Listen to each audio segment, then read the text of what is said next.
시청자 여러분 안녕하세요. 모닝올라 시간입니다. 올해 들어서 주식시장의 활기가 계속되고 있습니다. 주가 계속 오를까요? 서강대학교 김영익 교수 모시고 한번 살펴보겠습니다. 교수님 어서 오십시오. 안녕하십니까.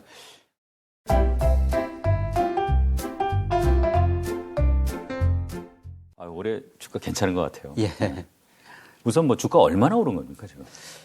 예, 우선 제가 그림으로 주요국 예. 주가 상승률을 작년 말 대비 그려놨는데요.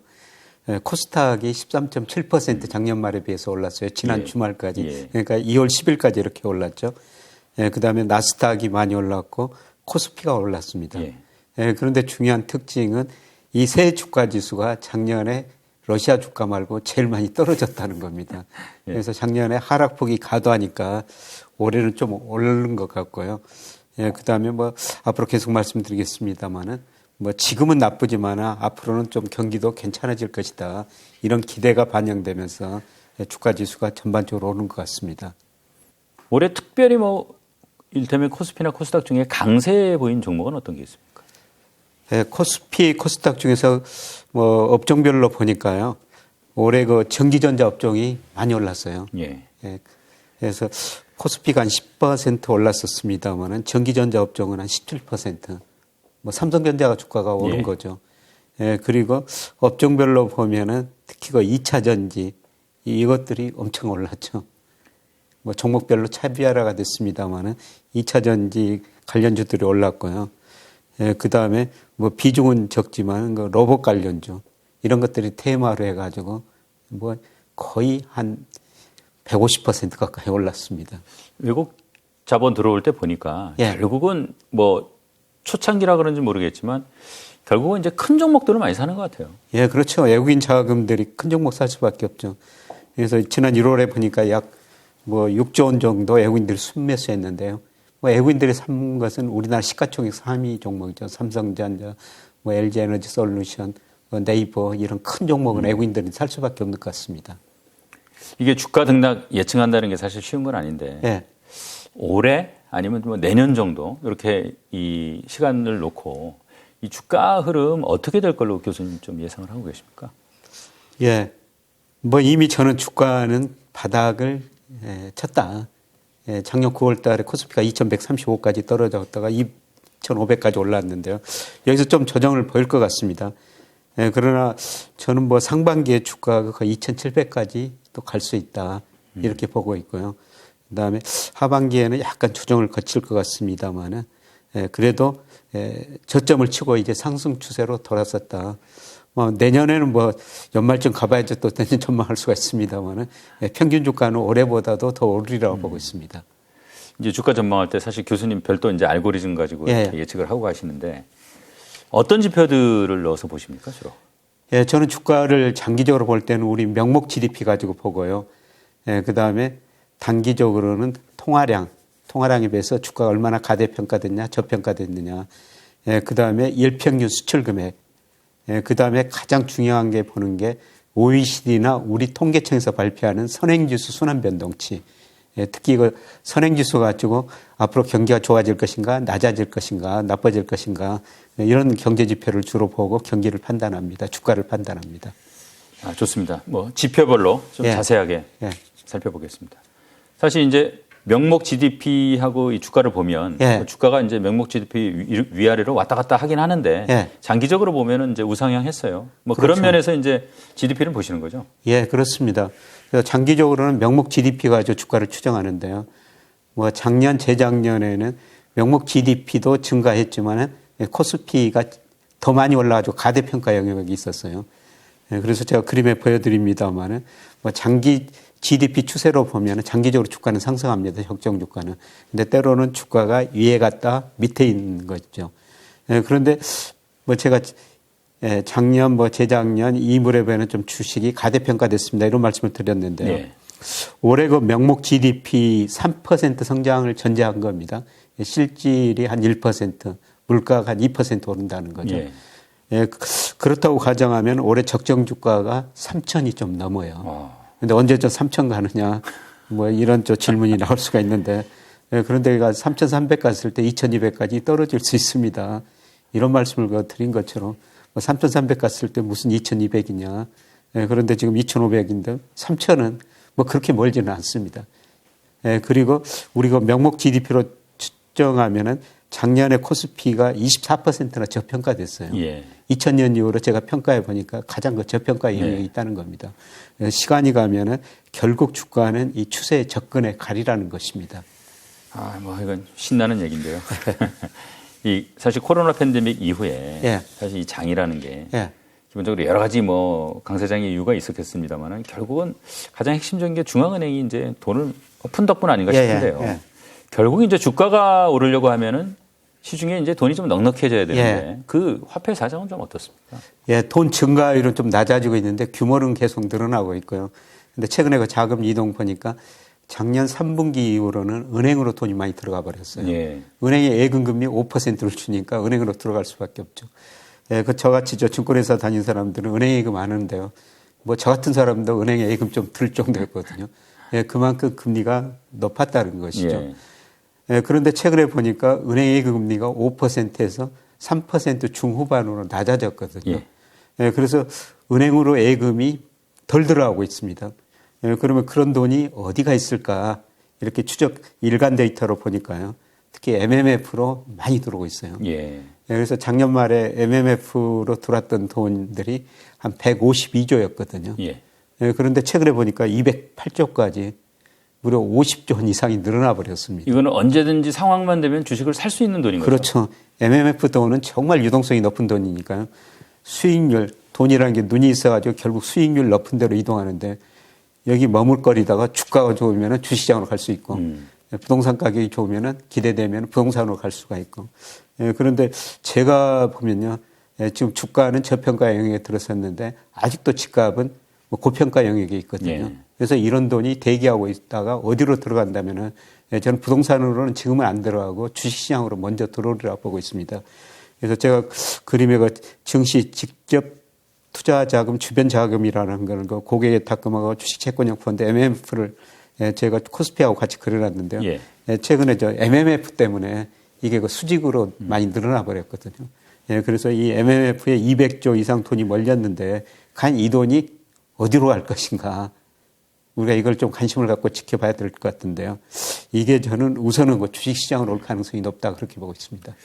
결국은 이 MMF가 는다는 것도 사실 알고 보면 이제 앞으로 좀 주가가 긍정적인 방향으로 가지 않겠느냐. 예. 어떤 그런 기대 심리가 좀 있다고 보여지네요. 예, 예.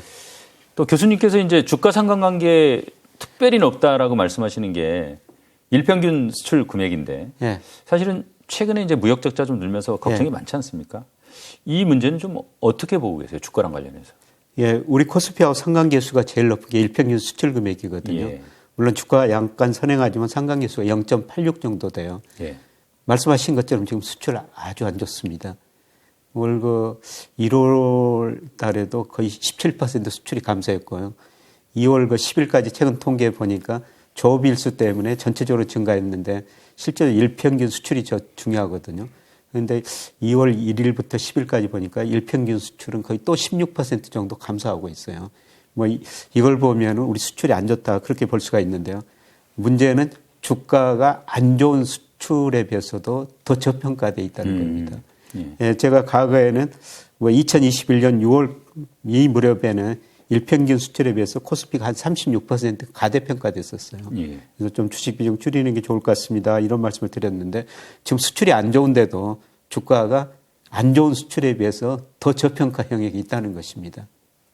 그러니까 이게 좀 상대적인 거군요. 예, 그렇습니다. 그러니까 뭐 나름대로 이 수출이 좋지 않다는 것은 우리 경제가 좀 어렵다는 뜻이지만 예. 이미 그게 악재가 다 예, 반영돼 있기 때문에 예. 그게 주는 충격은 뭐 그렇게 크지 않을 거다 예. 이렇게 보시는 거고. 관련해서 이제 주가라는 게 늘 보면은 경기에 선행하잖아요. 예. 그렇다고 하면 우리가 이제 지금 유심히 볼 거는 앞으로 경기가 어떻게 될 것이냐를 이제 봐야 되는데 예. 선행지수 순환 변동치는 뭐 어떻게 보고 계세요? 예, 저는 뭐 선행지수 순환 변동에 조만간 반등할 것이다. 이게 2021년 6월에 정점을 쳤었어요. 예. 예, 그리고 작년 12월까지 계속 줄어들고 있죠. 그래서 제가 뭐 다른 것도 보지만 이걸 보고 2021년 하반기부터는 주식 비중 좀 많이 줄이시는 게 좋을 것 같습니다. 예. 이런 말씀을 드렸는데요. 이게 이제 제가 전망해 보면 제 모델에 일단 나오는 수치인데요. 예. 올 3월이 저점이 나오거든요. 예. 그래서 3월이 저점 나오면 현재 경기는 아주 안 좋을 겁니다. 우리 경제 작년 4분기에도 마이너스 성장했고 아마 1분기에도 소비 감소 그다음에 수출 감소 앞서 마이너스 성장할 텐데요. 선행지수가 반등한다는 것은 아마 내년 이후 경기는 괜찮아질 것이다. 이걸 미리서 예고해 주면서 주가가 선행하기 때문에 같이 올라갈 수가 있고요. 그러면 과연 선행지수가 올라갈 수 있을 것인가. 예. 통계청에서 선행지수를 작성할 때 7가지 지표를 작성해서 발표하거든요. 예. 그런데 첫 번째 그 재고 순환 지표가 있는데요. 지금 우리나라 기업들 재고 제적들 엄청 많이 쌓아놓고 있습니다. 재고가 많으니까 생산을 줄이고 가동률을 많이 낮추고 있거든요. 그래서 앞으로 뭐 물건이 팔리면서 재고가 감소해야 되는데 생산이 줄어서 재고가 감소하면 질은 별로 좋지는 않은 건데 어떻든 재고가 감소할 거라는 겁니다.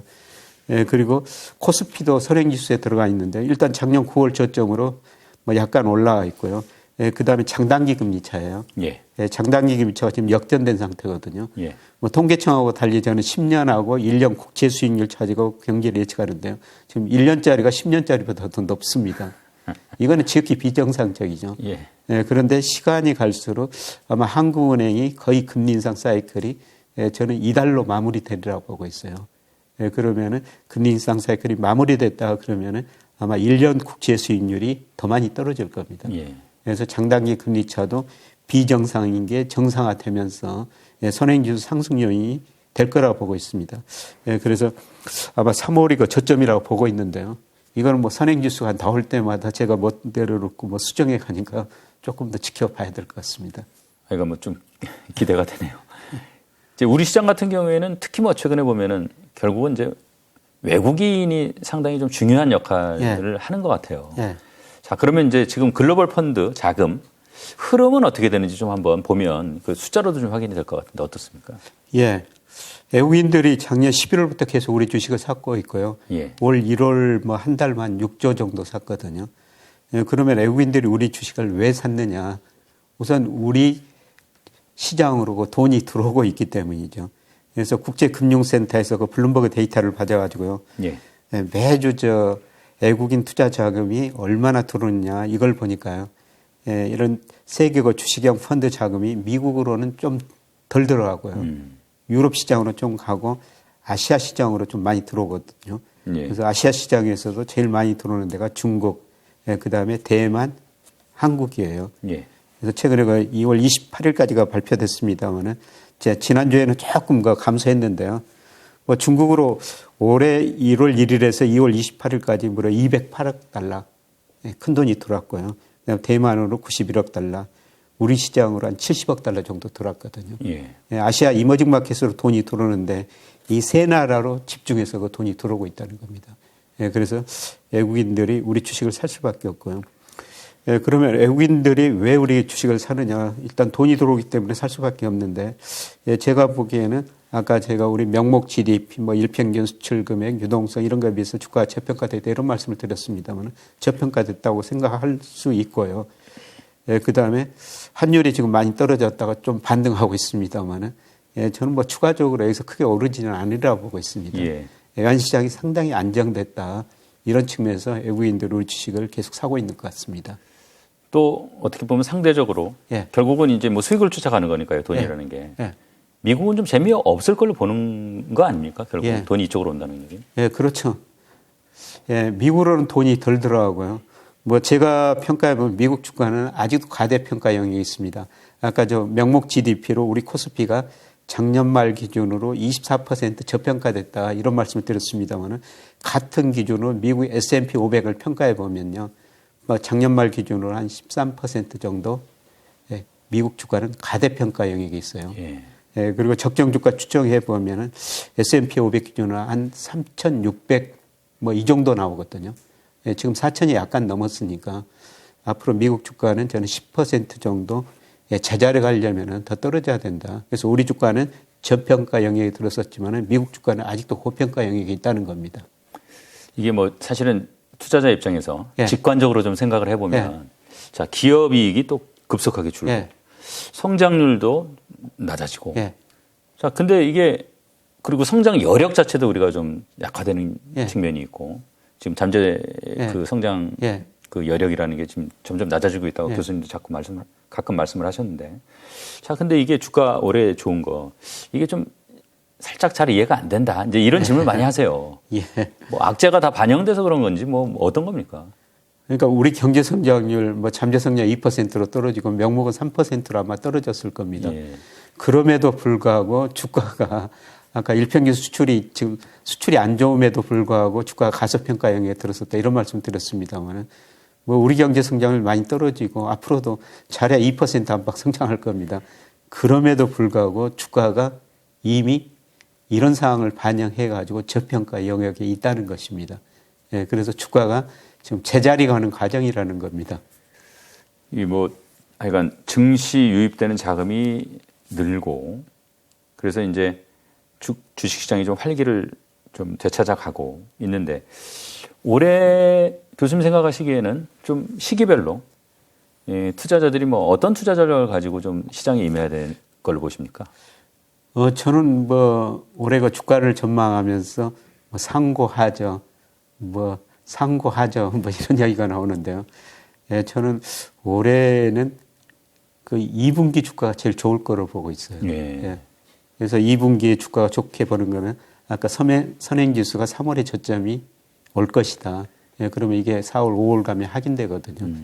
그러면서 주가가 한번 급등할 수가 있는데 또 지나치게 많이 올랐다가 또 가대평가 영역에 들어섰다가 아마 하반기로 좀 조정을 걸칠 것 같습니다. 큰 조정은 아니고요. 뭐 3분기 조정했다가 4분기 뭐 내년에는 다시 한번 오르라고 보고 있습니다. 알겠습니다.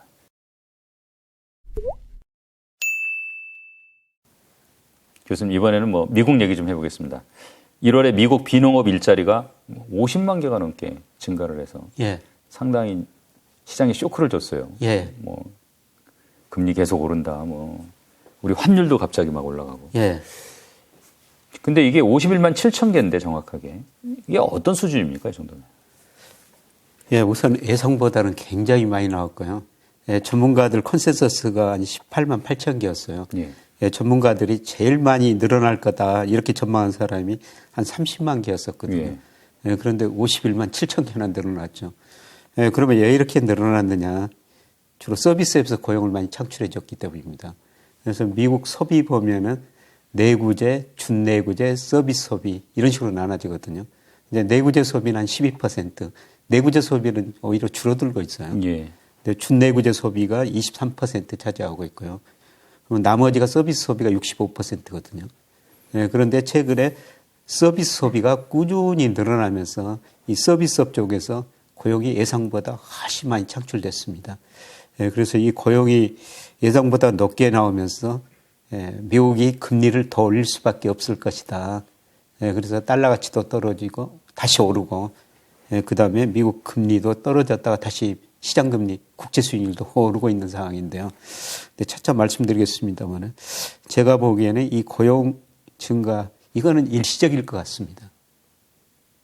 더구나 그게 이제 일시적일 거라고 보는 사람들 얘기를 들어보면 1월 달에는 물론 이제 뭐 레저 뭐 이런 서비스 업자리 서비스 일자리가 많이 늘어났지만 뭐 공무원 채용도 좀 늘었고 그다음에 이제 파업했던 뭐 교사들도 다시 일자리로 들어오고 이제 그런 지속될 수 없는 일시적인 그런 요인들이 많이 반영이 된 거 아니냐. 그래서 이게 계속되진 않을 거다 그러는데 교수님도 뭐 계속되지 않을 거라는 말씀하시네요. 1월은 뭐 그런 일시적 요인이 반영됐고요. 문제는 이제 고용을 판단할 때 소비가 얼마나 증가할 것인가. 사실 저 미국 GDP 중에서 작년 기준으로 소비가 차지하는 비중이 71%거든요. 그런데 작년에 미국 경제가 2.1% 성장했는데요. 소비의 성장 기여도가 무려 1.9%포인트입니다. 거의 대부분이군요. 그렇죠. 작년에는 특히나 기여도가 높았네요. 그래서 소비가 증가하지 않았다면 미국 경제 성장률이 2.1이 아니라 0.2%밖에 안 된다는 거죠. 그런데 최근에 그 블룸버그 컨센서스 보니까요. 올해 미국 경제 성장률을 0.5% 정도로 보고 있거든요. 거의 0%에 근접하고 마이너스도 나올 수가 있다는 겁니다. 그래서 뱅크 오브 아메리카 뭐 노무라 같은 이런 거 금융회사들 뭐 이런 회사들은 미국 경제가 올해 마이너스 성장할 수도 있다 이렇게 보고 있는데요. 그거는 소비에 달려 있는 것 같습니다. 그래서 우리가 그 소비 관련 지표를 계속 봐야 되는데요. 우리가 소비가 계속 증가할 수 있으니까 그 요인을 하나하나 좀 따져볼 필요가 있는 것 같습니다. 그게 만약에 계속 증가할 수 없다면 예. 결국은 뭐 금리 인하 이제 상승 요인은 없어지는 거니까. 예. 근데 과연 그 소비가 증가할 수 있을 것인가? 예. 제가 일일이 따져보면은 소비가 계속 증가할 가능성은 낮아요. 우선 미국의 실질 소득이 감소하고 있거든요. 예. 예, 작년에 미국 소비자 물가가 8% 올랐어요. 근데 임금 상승률은 5%대거든요. 마이너스 3이네요. 그렇죠. 그래서 미국과 1인당 개인 가처분 소득, 실질 가처분 소득 보니까요. 오히려 줄어들고 있습니다. 예. 물가가 오른 만큼 임금이 덜 올랐다는 것이죠. 예. 예, 그다음에 미국 가계저축률이 작년 평균이 연평균 3.3%예요. 예, 지난 2000년 이후로 장기 평균이 6.7%거든요. 예, 장기 평균에 비해서 절반밖에 안 되고요. 이 3.3%가 언제적 수준이냐면은 2005년에 2.9%였습니다. 네. 2005년 이후로 가계저축률이 가장 낮다는 것이죠. 이 가계저축률이 낮다는 것은 미국 사람들이 그동안 자기가 번 돈, 또 2021년 3월 달에는 가난한 사람들, 특별히 소득이 높은 사람 아닌 한 1인당 1,400달러씩 그냥 줬거든요, 정부가. 예, 그런 돈을 거의 다 써버리고 있다는 겁니다. 네. 이제 저축률이 낮으니까 소비를 줄이든지 아니면은 소득을 더 올리기 위해서 일자리를 더 찾아 나서야 된다는 거죠. 그럼 실업률이 올라갈 수밖에 없고요. 예, 그 다음에 이게 역외부여 효과라고 있어요. 이 역외부여 효과는 그런 뭐냐면 우리가 집값이 오르고 주가가 오르면 우리가 부가 늘어나가지고 좀 쓰죠. 예, 쓰죠. 예, 그런데 작년 미국 S&P 500 주가 지수가 한 19% 정도 떨어져 버렸거든요. 19%. 예, 그러니까 미국 가계 자산 중에서 금융 자산이 한 10조 달러 줄어들어 버렸어요. 예. 예, 그리고 작년 6월부터 이제 집값도 떨어지기 시작하고 있거든요. 뭐 부동산도 떨어지기 시작할 겁니다. 그럼 미국 가계 부가 줄어드니까 아마 소비를 줄일 수밖에 없고요. 예, 그 다음에 또 한 가지 FMC 발표문 보면은 이제 금리 인상의 시차 효과를 고려해야 된다. 이런 문구들이 들어가 있는데요. 예, 제가 분석해 보니까 미국이 금리를 인상했을 때 시차 효과가 한 12개월 정도 시차를 두고 소비에 가장 영향을 많이 미치거든요. 네. 우리가 당장 소비 계획을 세웠는데 금리가 오른다고 해가지고 소비 줄일 수는 없죠. 예, 계획된 소비는 계속 해야 되는데요. 금리가 계속 오르면은 내가 언제 소비를 줄여야 되겠다. 이런 계획대로 소비를 하게 되는데요. 그 시차 효과가 12개월 시차를 두고 가장 많이 나타나더라는 겁니다. 그 12개월 시점이 올해 따지면 언제입니까? 그렇죠. 작년 3월부터 미국이 금리를 올렸으니까요. 올 2분기부터 소비 금리 인상 효과가 나타날 거라는 거죠. 예. 그래서 저는 조금 더 블룸버그 컨센서스보다 비관적입니다만은 2분기, 3분기에 소비가 감소하면서 경제 성장률이 마이너스가 될 수 있다고 보고 있거든요. 예. 그래서 레리 서머스 전 재무장관도 1월 고용 통계를 보고 참 판단하기 어렵다. 예, 그러면서도 서든 스톱이 올 수가 있다. 지금 기업들이 고용을 많이 늘려놓고 그다음에 생산도 늘리고 있는데 갑자기 소비가 안 되면은 이 기업들이 내가 너무 많은 사람을 뽑았구나. 그다음에 너무 많이 생산하고 있구나.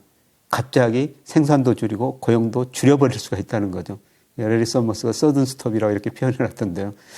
저는 그럴 가능성이 있다고 보고 있습니다. 그게 아마 빠르면 2분기, 늦어도 3분기. 예.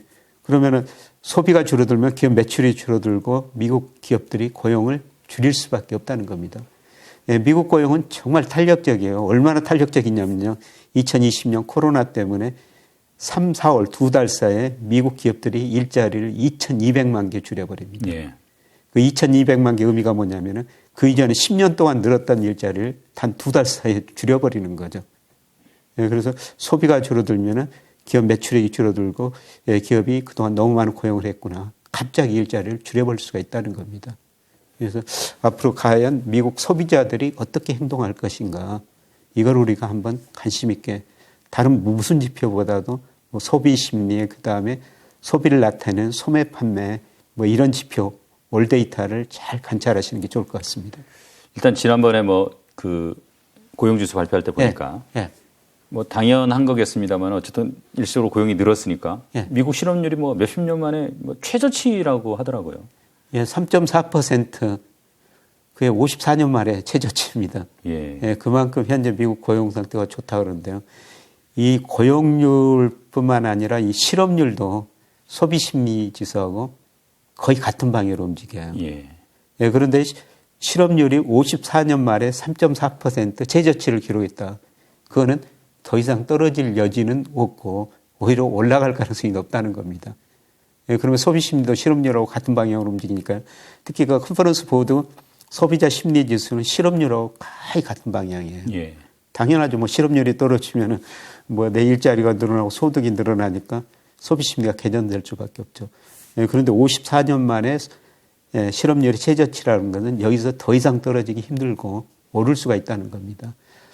예, 아까 저 미국 가계저축률이 작년 3.3%로 뭐 2005년 2.9% 이후로 최저치를 기록했다. 과거 평균보다 절반 수준이다. 이런 말씀 드렸습니다만은 이제 저축률이 낮으면은 쓸 돈이 없으니까 미국 사람들이 일하러 나와야 될 겁니다. 그래서 일자리를 더 많은 사람들이 아마 찾게 될 거예요. 예, 그래서 실업률이 오르고 소비 심리 지수는 조금 줄어들 가능성이 높다. 아마 이게 뭐 당장 나타나는 것보다는요.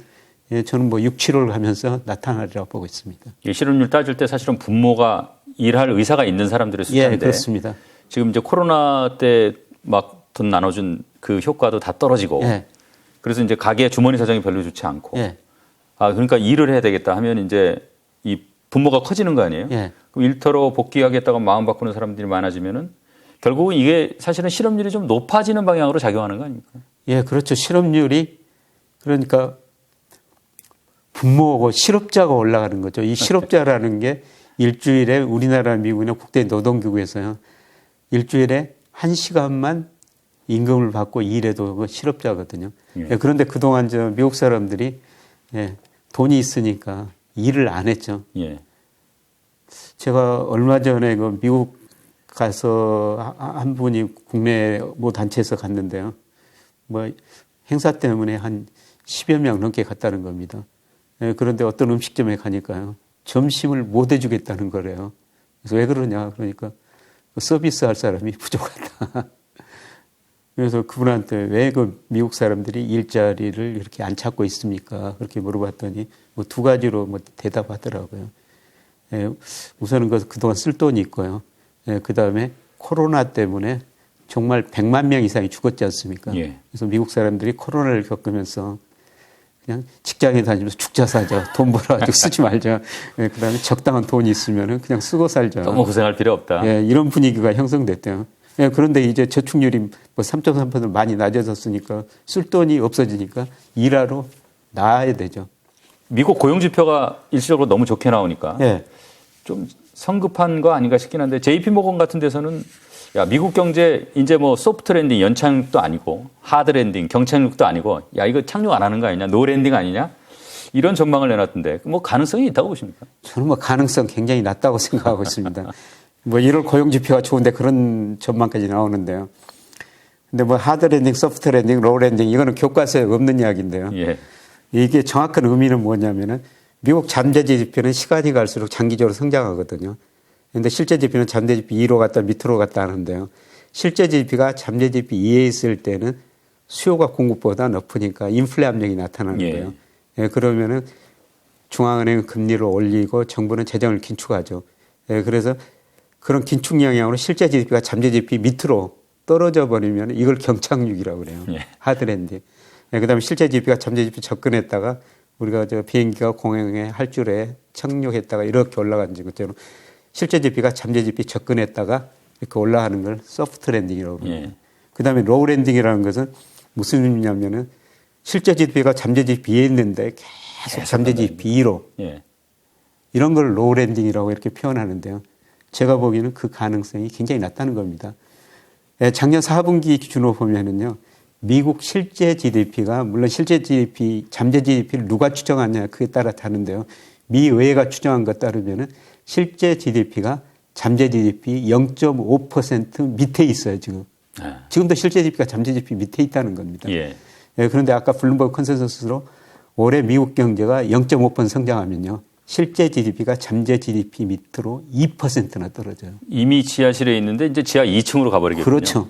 이게 하드랜딩이죠. 그래서 최근에 그 고용 지표가 워낙 좋게 나와가지고 또 그런 전망들이 나오고 있습니다만 아마 2분기 후반, 3분기 가면요. 또 제가 보기에는 하드랜딩 이런 단어가 많이 나올 것 같습니다. 이게 미국 고용 지표 발표되고 나서 네. 이 원달러 환율이 올랐잖아요. 네. 일시적인 걸로 보시는 거죠? 네, 저는 뭐 일시적으로 보고 있습니다.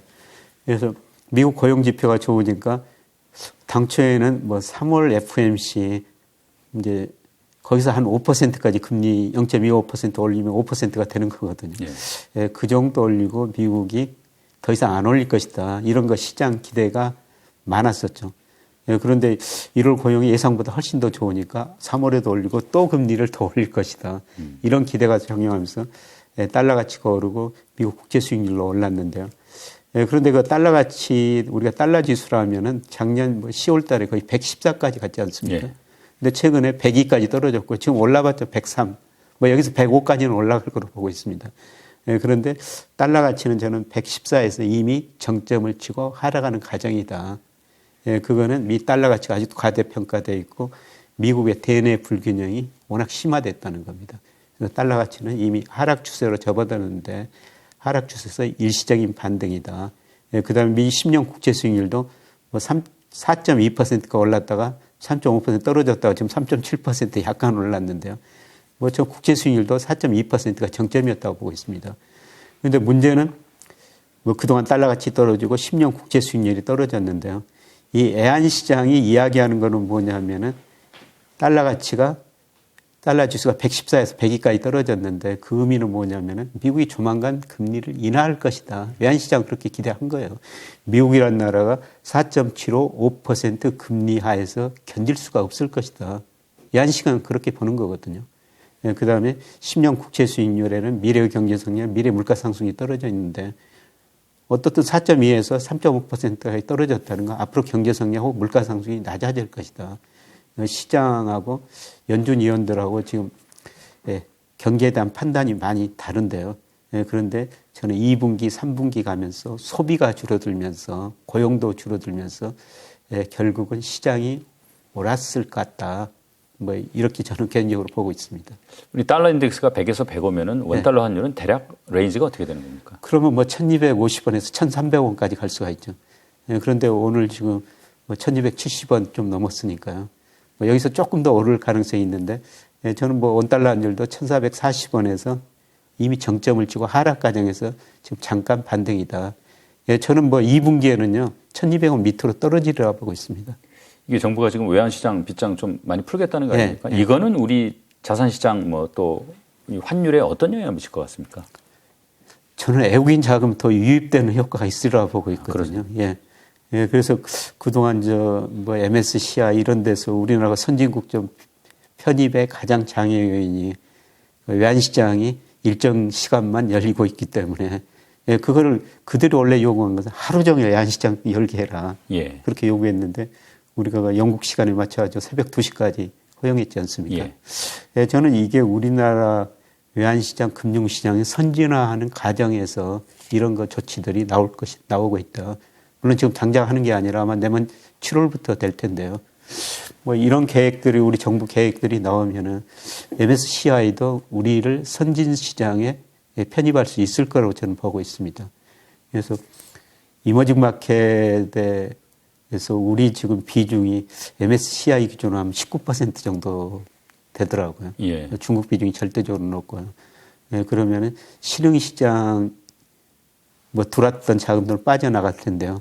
우리가 선신시장에 편입되면은 우리 GDP가 세계에서 차지하는 비중이 1.9%예요. 예. 아마 선진시장 편입되면은 뭐 1%, 2%는 우리나라로 배분할 거라는 겁니다. 네. 그렇게 되면은 그게 이머징 마켓 19%보다 훨씬 더 크다. 그러면서 오히려 외국인 자금이 더 들어올 수가 있다. 그리고 외국인들이 사실 우리 주식 많이 팔았어요. 외국인들이 우리 주식을 한때가 32%까지 가지고 있었는데요. 네. 작년 말에 26%. 그런데 바로 최근에 그 금융감독원에서 1월 통계를 발표했는데요. 작년 말 26에서 올 1월 보니까 26.9%로 조금 올랐네요. 조금 올랐더라고요. 그런데 32%에 비해서 지금 많이 낮아진 수준이라는 거죠. 교수님, 근데 이게 이제 뭐 그런 긍정적인 효과가 있겠지만 좀 걱정되는 부분은 또 뭐가 있습니까? 외환시장 개방이. 외국인들이 돈이 이제 많이 들어왔다가 언제 또 한국 경제가 나빠지면 많이 빠져나가 볼 수가 있죠. 우리가 많이 흔들리게 되나요? 예, 좀 변동성은 커질 겁니다. 예, 그래서 그동안 보면요. 글로벌 금융시장이 불안하거나 달러 가치가 오르면 우리 돈 가치가 제일 많이 떨어져 버려요. 왜냐하면 우리 GDP 수출이 차지하는 비중이 거의 45% 정도 되거든요. 예. 실질 GDP 기준입니다만. 한국 경제가 수출 의존도가 높기 때문에 세계 경제가 나빠지면 한국 경제가 제일 먼저 타격을 받을 거라는 거죠. 예, 그러면 들어왔던 자금이 많이 빠져나가 버릴 수도 있죠. 예, 그래서 아마 환율 변동폭은 크기는 클 텐데요. 예, 그런데 그렇다고 뭐 우리 원화 가치가 계속 떨어질 것 같지는 않습니다. 지금 무역수지 적자는 많이 늘어나고 있는데요. 예, 그래도 경상수지는 계속 흑자를 나고 있거든요.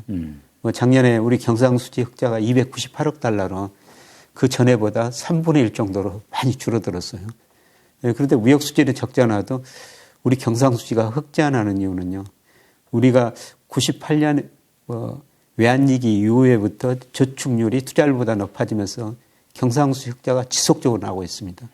1조 달러 이상 경상수지 흑자 났는데요. 우리가 그 돈 가지고 해외 직접 투자를 하고 8천억 달러 이상을 해외 주식 채권 산 거예요. 그러니까 해외 주식 채권 샀으니까 주식 샀으니까 배당금이 계속 들어오죠. 예. 해외 채권 샀으니까 특히 미국 채권 샀으니까 이자가 계속 들어오죠. 예.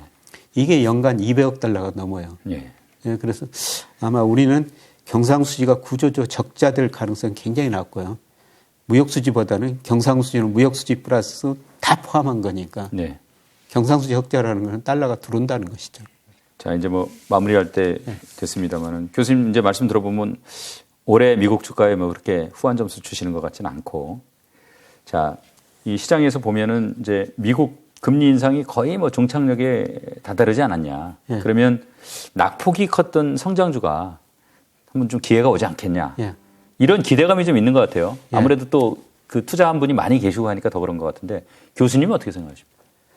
뭐 금리가 떨어지면은 뭐 기술주 같은 성장주들이 많이 올라가죠. 예, 그래서 올해 보면은 나스닥 지수가 우리 코스닥 지수하고 세계에서 제일 많이 올랐거든요. 예. 이거는 그 금리 하락 기대에 영향이 작용한 거로 보고 있는데요. 예, 그런데 하반기 들어가지고는 제가 좀 주가가 조정을 보일 것이다. 미국 주가나 우리나라 주가나 조정을 보일 것이다.